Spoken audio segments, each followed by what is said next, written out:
वतन परस्तों की ये बस्ती है। आज की कड़ी में हम पंजाब केसरी और भारत के स्वतंत्रता आंदोलन के सबसे बड़े नेताओं में से एक लाला लाजपत राय को याद कर रहे हैं, जिनका जन्म 28 जनवरी 1865 को पंजाब के लुधियाना जिले में हुआ था।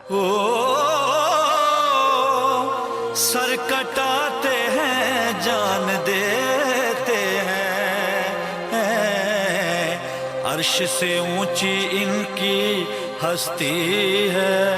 पंजाब केसरी के नाम से लोकप्रिय वे लाल बाल पाल की तिकड़ी के सदस्यों में से एक थे। इस तिकड़ी के अन्य सदस्य बाल गंगाधर तिलक और बिपिन चंद्र पाल थे। तीनों ने 1905 में बंगाल के विभाजन के बाद मुखर राष्ट्रवाद की नींव रखी और स्वदेशी आंदोलन शुरू किया। इसके तहत ब्रिटिश साम्राज्य को आर्थिक रूप से पंगु बनाने और भारतीय वस्तुओं तथा संस्कृति को पुनर्जीवित करने के उद्देश्य से ब्रिटिश वस्तुओं और सेवाओं का बहिष्कार किया गया। ब्रिटिश साम्राज्यवाद से लड़ने में यद्यपि दो महान राष्ट्रीय नेताओं महात्मा गांधी और लाला लाजपत राय का दर्शन अलग अलग था, लेकिन दोनों में एक दूसरे के लिए बेहद सम्मान था। यंग इंडिया में प्रकाशित महात्मा गांधी को लिखे एक पत्र में लाला लाजपत राय ने लिखा था, हालांकि मैं आपकी विचारधारा से पूरी तरह सहमत नहीं हूं, लेकिन मैं आपके निष्कर्षों से काफी हद तक सहमत हूं कि हमें क्या करना चाहिए। इससे पहले मैं भारत में जबरन क्रांति लाने के प्रयासों की निरर्थकता के बारे में अधिक आश्वस्त नहीं था। गुप्त प्रचार और गुप्त समाज का अंत दीर्घ काल में इसमें भाग लेने वालों के नैतिक पतन के रूप में होता है। मेरा मानना है कि कोई भी राष्ट्र स्वतंत्रता का हकदार नहीं है या वो इसे हासिल नहीं कर सकेगा जो इसके लिए मुश्किल स्थितियों को झेलने के लिए तैयार नहीं है। जब मैं ऐसा कहता हूं तो मेरा मतलब स्वतंत्रता की प्राप्ति के लिए कष्ट उठाने से है और इसकी कमी के लिए नहीं है।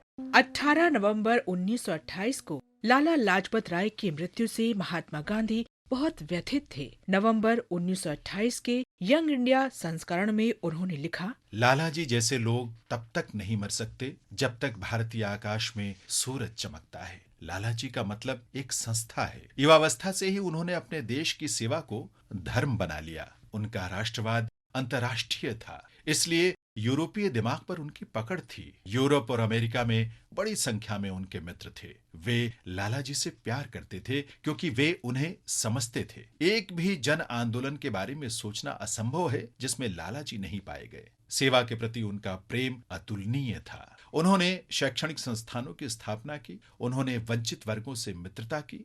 गरीबी जहां कहीं भी पाई उस ओर ध्यान दिया। वे अपने विचारों की अभिव्यक्ति में निडर थे। उनका जीवन एक खुली किताब थी। उनकी अत्यधिक स्पष्टता अक्सर उनके दोस्तों को शर्मिंदा करती थी और उनके आलोचकों को भ्रमित करती थी, लेकिन वे अपूरणीय थे। इस महान देशभक्त को हमारा नमन। हम राष्ट्रवादी फिल्म निर्माता सोहराब मोदी को भी याद कर रहे हैं, जिनका निधन 28 जनवरी 1984 को हुआ था। उन्होंने अपनी फिल्मों के माध्यम से भारतीयों को सामाजिक और राष्ट्रीय सरोकारों के प्रति प्रेरित किया।